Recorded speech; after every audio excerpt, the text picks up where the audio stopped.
अस्सलाम वालेकुम। इस वीडियो में मैं आपको इनर ईयर का वो स्ट्रक्चर बता दूंगी जो आपको हेल्प करेगा आपकी एनाटमी में भी और फिजियोलॉजी में भी। Basically I think I should write it first. मैं आपको लास्ट वीडियो में मिडल ईयर का बता रही थी, सॉरी। अच्छा, हमारे पास जो इनर ईयर है ना, उसमें बोनी लेबाइरिंथ होता है, ठीक है, और मेम्ब्रेनस लेबाइरिंथ होता है, ठीक है। हमारे ये दो पार्ट्स में ये डिवाइडेड है, ठीक है। बोन होती है और बोन के अंदर जो है ना फ्लूइड सिस्टम है, जिसे आप मेम्ब्रेनस लेबाइरिंथ बोलते हैं। बोनी लेबाइरिंथ में क्या आ जाएगा? कोक्लिया, ठीक है। और मेम्ब्रेनस लेबाइरिंथ में आज क्या आ जाएगा? कोक्लियर डक्ट, ठीक है। बोनी लेबाइरिंथ में क्या आ जाएगा? वेस्टिब्यूल, ठीक है। बोनी लेबाइरिंथ में क्या आ जाएगा? वेस्टिब्यूल। और उसके वेस्टिब्यूल इस बोनी पार्ट के अंदर मेम्ब्रेनस लेबाइरिंथ क्या प्रेजेंट होगा? यूट्रिकल और सेक्यूल, यूट्रिकल एंड सेक्यूल, ठीक है। बोनी लेबाइरिंथ में क्या आ जाएगा? सेमी सर्कुलर केनाल, ठीक है, सेमी सर्कुलर केनाल। और इसके मेम्ब्रेनस लेबाइरिंथ में क्या आएगा? सेमी सर्कुलर, सॉरी राइटिंग कितनी गंदी है मेरी, सेमी सर्कुलर डक्ट, ठीक है। बोनी लेबाइरिंथ में कोक्लिया आएगा, मेम्ब्रेनस लेबाइरिंथ में कोक्लियर डक्ट। बोनी लेबाइरिंथ में अगर मैं बात करती हूँ वेस्टिब्यूल की, तो आपके माइंड में आ जाना चाहिए कि मेम्ब्रेनस लेबाइरिंथ में यूट्रिकल और सेक्यूल होगा।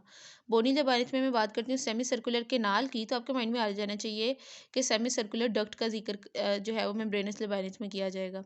This is inner ear. तो मैं इनर ईयर का स्ट्रक्चर आपको बेसिकली बता रही थी, ठीक है। ये आपको हेल्प करेगा फिजियोलॉजी में भी, वेस्टिब्यूलर सिस्टम में, इसके अलावा कोक्लियर सिस्टम में, हियरिंग वाले प्रोसेस में भी। इसके अलावा ये इसमें भी इम्पॉर्टेंट है थोड़ा सा स्ट्रक्चर इसका, इतना सा जो है वो आपको पता होना चाहिए, थोड़ा आइडिया कि इसका स्ट्रक्चर कैसे होता है, उसका कॉन्सेप्ट होना चाहिए, जो मैं आपको इस वीडियो में दूंगी। अब ये एक डायग्राम है, आप इसको समझने की कोशिश कीजिएगा। ये कोक्लिया, ये क्या है? ये आपके पास कोक्लिया, ठीक है। ये जो बाहर ब्लू से है ना, ये कोक्लिया है, ठीक है। और इसके अंदर ये जो मार्कर से ड्रॉ किया, ये कोक्लियर डक्ट है।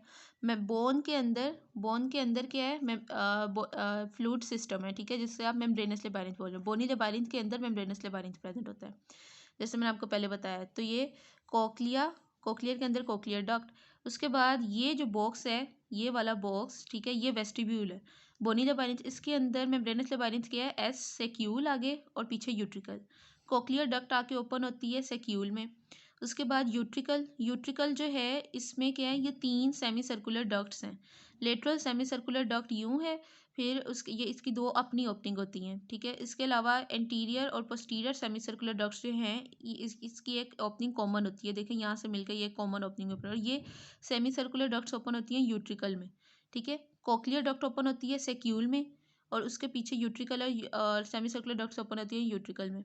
अब अगर मैं बात करूँ वेस्टिब्यूल एंटीरियरली ज्वाइन है किससे, तो आप बोलेंगे कोक्लिया से। वेस्टिब्यूल तो ये पूरा बॉक्स है, हो गया ना, जिसके अंदर यूट्रिकल सेमी सर्कुलर डक्ट पर है। मैं बात करूँ वेस्टिब्यूल किससे कनेक्ट है, तो आप कहेंगे इंटीरियरली कनेक्टेड है विद कोक्लिया और पोस्टीरियरली कनेक्टेड है विद सेमी सर्कुलर डक्ट्स, ठीक है।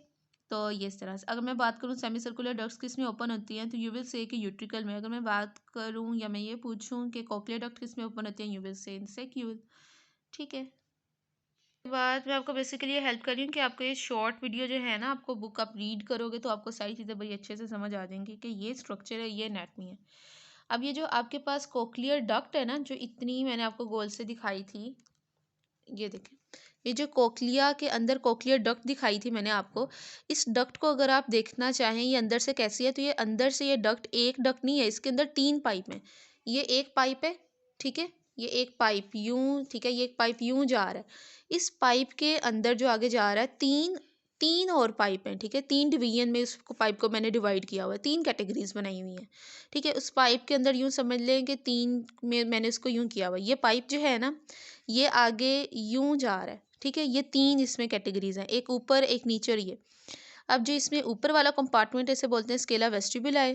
जो दरमियान वाला कंपार्टमेंट है, ठीक है, इससे बोलते हैं स्केला मीडिया, और जो सबसे लोअर होता है इसे बोलते हैं स्केला टिम्पनाई। ठीक है, अब ये है हमारे पास बेसिलर मेम्ब्रेन। जो स्केला टिम्पनाई स्केला मीडिया को सेपरेट करती है बेसिलर मेम्ब्रेन। जो स्केला वेस्टिबुलाई और स्केला मीडिया को सेपरेट करती है इसे बोलते हैं वेस्टिबुलर मेम्ब्रेन या रीजनर्स मेम्ब्रेन। ठीक है, इसके ऊपर जो है ना, ये इसको मैं अभी क्योंकि मैं फिजियो एक्सप्लेन नहीं करी, मैंने फिजियोलॉजी में स्पेशल सेंसरी का एक्सप्लेन किया था, वहाँ पे मैंने आपको बताया था। और ये ऑर्गन ऑफ कोर्टाई जो बेसिलर मेम्ब्रेन पे पड़ा है, ये कैसे काम करता है, ये फिजियो का पार्ट है। उसके बाद यहाँ से जो नर्व निकलती है, इससे ये नर्व फाइबर्स निकलते हैं, ये जाते हैं स्पाइरल गैंग्लियन में। ठीक है, स्पाइरल गैंग्लियन से फिर आगे ये सारे जो है ना, यहाँ पे कोक्लियर डक्ट 2.5 टर्न्स लेती है।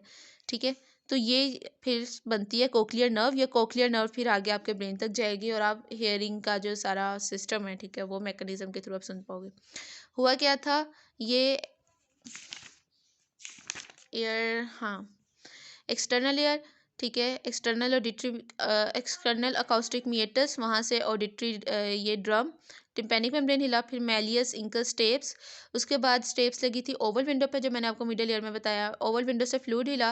फ्लूइड जो है वो ऊपर वाले कंपार्टमेंट में मूव करता है। ठीक है, इस कंपार्टमेंट में स्केला वेस्टिबुलाई में। ठीक है, ये फ्लूइड हिला, ये पूरी ट्यूब है। ठीक है, ये वाला कंपार्टमेंट यूँ पूरा जा रहा है। ठीक है, तो स्केला वेस्टिबुलाई में फ्लूइड आगे को पुश हुआ, एंड पे जाके जो है ना, स्केला वेस्टिबु ये जो मेम्ब्रेन होती है ना, स्केला वेस्टिबुलाई स्केला टिम्पनाई से कम्युनिकेट कर जाती है, क्योंकि वहाँ पे जो है आप यूँ समझ, उस पॉइंट को हम बोलते हैं हेलिकोट्रीमा। तो ये फिजियो है बेसिकली, जो मैं अभी थोड़ा सा एक्सप्लेन करी हूँ। फिर ये ऊपर कंपार्टमेंट में वो हिलती है, फिर नीचे जाके फिर ये हेलिकोट्रीमा लास्ट पे जाके ये मूव करती है, फिर वो फ्लूइड आगे को आता है, फिर बेसिलर मेम्ब्रेन पे जब ये नीचे आता है तो यहाँ पे आके, ठीक है, ये ऊपर पुश लगाता है यहाँ पे। ठीक है, फिर वहाँ से आकर नीचे बेसिलर मेम्ब्रेन को ऊपर करता है। ये हेयर सेल्स मूव करते हैं, इनके मूवमेंट से एक्शन पोटेंशियल प्रोड्यूस होता है, जो कोक्लियर नर्व कैरी करती है। So best of luck. ये है हमारा इनर एक की एनाटमी थी। इसके बाद इसमें से जो इसकी आर्टीरियल सप्लाई वगैरह होती है, वो अगर आप कहेंगे तो मैं इस पर अपलोड कर दूँगी वीडियो। अदरवाइज़ ये एनाटमी वो है कि जो मुश्किल जो पार्ट था वो ये समझने में होती है ज़्यादातर। तो आई होप आपको इससे अच्छी समझ आ गई होगी कि ये किस तरह से इसका स्ट्रक्चर होता है और कैसे जो मैकेनिज़्म है हियरिंग का वो एक्ट करता है। अल्लाह हाफिज़।